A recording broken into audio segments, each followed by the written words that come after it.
Opereeshiniin tajaajilli poolisii biyyaalessaa Keeniyaadhaa waraana bilisummaa Oromoo irratti gaggeessuu eegalee qindoomina mootummaa Itoophiyaa wajjin kan gaggeeffamaa jiru ta'uu tajaajilli odeeffannoo fi nageenya biyyaalessaa Keeniyaadhaa ifa taasiseeti jira. Opereeshinii hanga ammaa gaggeessanis garicha irratti miidhaan olaanaa qaqqabu tajaajilichi ibsuudhaan duula gaggeessaa jiruun hidhattoota waboo kutaalee kaawuntii Sololoo, Moyaalee, Horrii Kaabaa fi Martii argaman adamsaa jiraachuu ibseeti jira.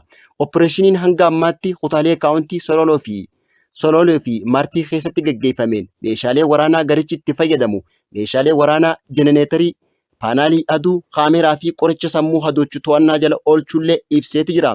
Gama biraatiin opereeshiniin gaggeessaa jiruun waraanichi qaamota hidhatan qofa odoo hin taane namoota nagayaatis miidhaa jiraachuu jiraataan aanaa Marsaabiit tokko BBC'tti himeeti jira. Akka jiraataan achi tokko himutti waraanichi gosa tokko maqaa dhahanii gosa kaantu dahoo ta'eef ja'anii dubbachuun gosa kaan xurii dibuun duula gaggeessuutu mul'ata. Kun ammoo waan fokkotaadha. Wayita opereeshinii akkanaa gaggeessan namni hundi akka keessatti hin miidhamneef if eeggachuu qaba jechuudhaan manguddoon Hassan Umar jedhamu dubbateeti jira. Namuma horii tiiffatuu fi ooyiruu fi eeggatu nama deemu cufa waboo ja'anii dhaanan. Namni hundi ollaasaa wayita jiru waraqaa eenyummaa qabatee hin deemu. Manattillee dhiisee ba'a.